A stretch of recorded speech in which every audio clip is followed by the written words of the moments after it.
اور ایک نقطہ یہ بھی ذہن میں رکھیے کہ جو شخص اللہ تعالیٰ کی محبت سے اعراض کرتا ہے، اللہ تعالیٰ اس بندے سے ناراض ہوتے ہیں اور اس کو نفسانی محبتوں میں گرفتار کر دیتے ہیں۔ یہ اللہ تعالیٰ کا عذاب ہوتا ہے بندے کے اوپر کہ اللہ تعالیٰ کسی بندے کو مخلوق کی محبت میں گرفتار کر دے۔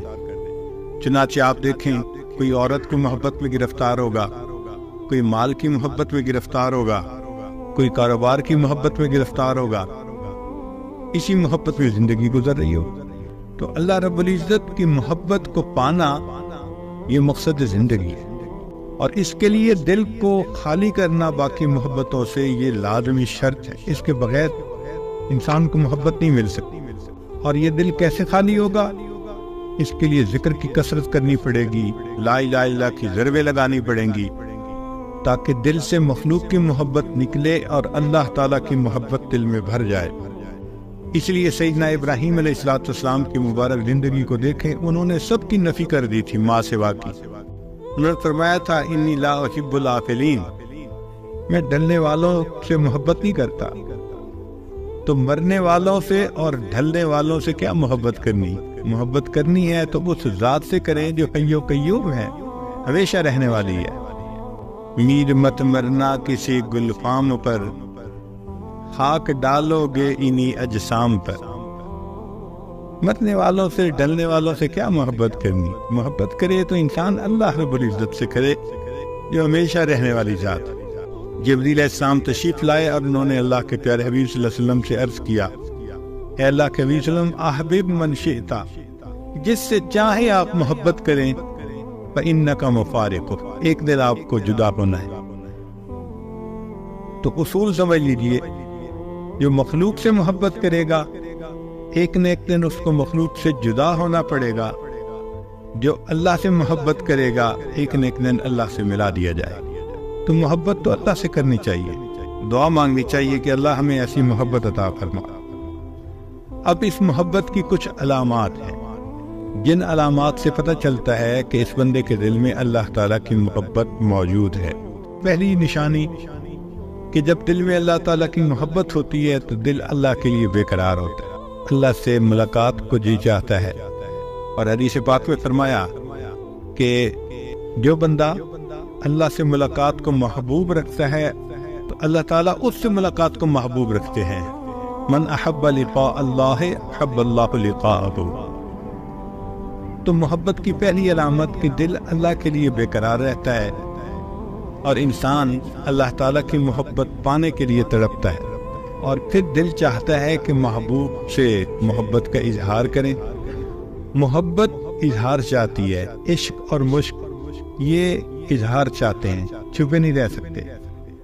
تو اللہ تعالیٰ کی محبت بھی اظہار مانگتی ہے، تو اظہار کیسے کریں؟ اللہ نے نماز کو اس کا وسیلہ بنا دیا۔ چنانچہ ہم جب نماز پڑھتے ہیں نا تو گویا اللہ تعالیٰ سے اپنی محبت کا اظہار کر رہے ہوتے ہیں، اللہ کے سامنے ہاتھ باندھ کے کھڑے ہوتے ہیں، پھر رکوع کرتے ہیں، پھر سجدہ کرتے ہیں۔ یہ گویا اللہ سے محبت کا اظہار ہے، یہ ایک وسیلہ ہے اللہ سے محبت کا۔ اللہ تعالیٰ کا دیدار تو مومن کو جنت میں ہوگا۔ دنیا میں اللہ تعالیٰ نے کہا کہ تم دیدار تو نہیں کر سکتے، البتہ اس دیدار کا تصور کر سکتے ہو۔ تو فرمایا کہ ٹھیک ہے، دن میں 5 مرتبہ اس دیدار کا تصور کر کے کھڑے ہو جاؤ، یہ نماز ہے۔ اس لیے فرمایا ان تعبد اللہ کأنک تراہ، تم اللہ کی عبادت ایسے کرو جیسے اسے دیکھتے ہو۔ فإن لم تکن تراہ فإنہ یراک، اور اگر یہ تمہارے لیے مشکل ہے تو یوں محسوس کرو کہ اللہ تمہیں دیکھ رہا ہے۔ تو بھئی ہم محبوب کو دیکھیں یا محبوب ہمیں دیکھے، مقصد تو وہی دیدار کا ہوا نا۔ تو دن میں 5 مرتبہ مشق کروائی کہ جنت میں جو چیز تمہیں ملنی ہے اس کا تصور کر کے یہاں اپنا ٹائم گزارو۔ جب محبوب سے ملاقات نہیں ہو سکتی تو اس کے تصور میں ہی مزہ آتا ہے، دستور ہے۔ اس لیے مومن تو نماز میں مزہ آتا ہے، وہ نماز میں سکون پاتا ہے۔ نبی علیہ الصلوۃ والسلام ارشاد فرماتے تھے، ارحنی یا بلال، اے بلال مجھے ٹھنڈک پہنچا، یعنی اذان دے، اذان سن کے میرے دل کو ٹھنڈک مل جائے گی، میری آنکھیں ٹھنڈی ہوگی۔ اور نبی صاحب نے فرمایا کہ میں 3 چیزوں سے محبت کرتا ہوں، اور ان میں سے ایک فرمایا وَقُرَّةُ عَيْنِي فِي الصَّلَاةِ، میری آنکھوں کی ٹھنڈک نماز میں ہے۔ تو یہ اللہ تعالیٰ کی محبت کا نتیجہ تھا کہ اللہ کے حبیب صلی اللہ علیہ وسلم کی نماز میں ایسا مزہ آتا تھا۔ کہتے ہیں کہ ایک بزرگ تھے، ان کے سامنے کسی نے کہہ دیا کہ یہ جنت میں نماز نہیں ہوگی، تو ان کی آنکھوں میں سے آنسو آ گئے۔ کسی نے کہا کہ حضرت رو کیوں رہے ہیں؟ اور ماننے لگے بھئی اگر جنت میں نماز نہیں ہوگی تو پھر جنت میں مزہ ہی کیا آئے گا؟ کتنا ان کو مزہ آتا ہوگا نماز میں، کہ نماز نہ ہوگی تو جنت میں پھر مزہ ہی کیا ہے۔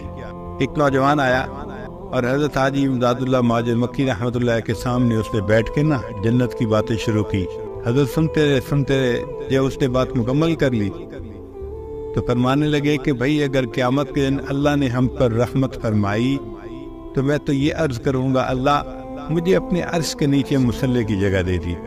کتنا مزہ آتا ہوگا کہ میں تو اللہ سے یہ نعمت مانگوں گا اللہ مجھے عرش کے نیچے مصلی کی جگہ دے دی۔ ہمیں جو مزے دنیا میں نصیب نہیں ہو سکتے وہ مزے اللہ والوں کو نماز کے ذریعے سے حاصل ہو جاتے ہیں۔ حضرت مولانا یحییٰ رحمۃ اللہ لمبا سجدہ کرتے تھے۔ کسی نے پوچھا حضرت اتنا لمبا سجدہ؟ فرمایا جب میں سجدہ کرتا ہوں مجھے یوں محسوس ہوتا ہے کہ جیسے میں نے اپنے آقا کے قدموں پہ سر رکھ دیا، میرا سر اٹھانے کو دل نہیں کرتا۔ وہ کیسی نماز ہوگی محبت بھری کہ بندہ سجدہ کرے اور یوں محسوس کرے کہ میں آقا کے قدموں پہ سر رکھ رہا۔ حضرت مولانا فضل الرحمان گنج مراد آبادی رحمۃ اللہ علیہ نے ایک مرتبہ فرمایا اشرف علی جب میں سجدہ کرتا ہوں مجھے یوں محسوس ہوتا ہے جیسے قدرت نے میرے رخسار کا بوسہ لے لیا۔ تو نماز میں مزہ آتا ہے مومن کو، اس لیے کہ وہ اللہ سے ملاقات کا بہانہ ہوتی ہے، اور ویسے بھی اگر نماز پڑھتا ہے بندہ تو اللہ سے ہم کلامی ہوتی ہے۔ حدیث پاک میں ہے الحمدللہ رب العالمین، جب یہ کہتے ہیں تو اللہ جواب دیتے ہیں حمدنی عبدی، میرے بندے نے میری حمد بیان کی۔ تو ایک ایک آیت مومن پڑھ رہا ہے اور اس کے جواب میں پروردگار عالم اس کا جواب دے رہے ہیں، تو ہم کلامی ہوئی نا۔ اسی لیے یہ محبت کی علامات ہیں۔ جس کو اللہ سے محبت ہوگی وہ نمازیں بھی پڑھے گا، پھر نوافل کو بہانہ بنائے گا اللہ سے ملاقات کا۔ بہانے سے وہ کبھی تحیۃ المسجد پڑھ رہا ہے، تحیۃ الوضو پڑھ رہا ہے، اشراق پڑھ رہا ہے، چاشت پڑھ رہا ہے، اوابین۔ 5 فرض نمازوں سے وہ محبت کا جذبہ ٹھنڈا نہیں ہوتا، اس لیے وہ بہانے بناتا ہے اللہ سے ملاقات کے۔ تو نماز فوراً نماز۔ اللہ والوں کو آپ دیکھیں گے کہ دن میں بھی پڑھتے ہیں نمازیں، راتوں میں بھی۔ تتجافا جنوبہم عن المضاجع یدعون ربہم خوفا وطمعا ومما رزقناہم ينفقون۔ ایک جگہ فرمایا وَقَانُوا قَلِيلًا مِّنَ اللَّيْلِ مَا يَهْجَعُونَ وَبِالْأَسْحَارِ هُمْ يَسْتَغْفِرُونَ۔ ہمیں تو فجر کے اٹھنے کے لیے بھی الارم لگانے پڑتے ہیں، اس لیے کہ بیٹری کمزور جو ہوئی۔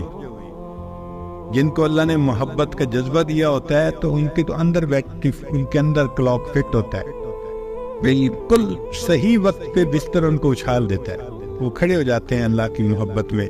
مجھ کو نہ اپنا ہوش نہ دنیا کا ہوش ہے، مجھ کو نہ اپنا ہوش نہ دنیا کا ہوش ہے، بیٹھا ہوں مست ہو کے تمہارے جمال میں، تاروں سے پوچھ لو میری روداد زندگی، راتوں کو جاگتا ہوں تمہارے خیال۔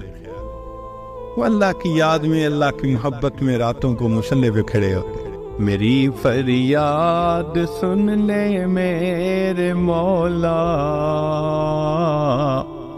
بنا لے اپنا بندہ دل بدل دے۔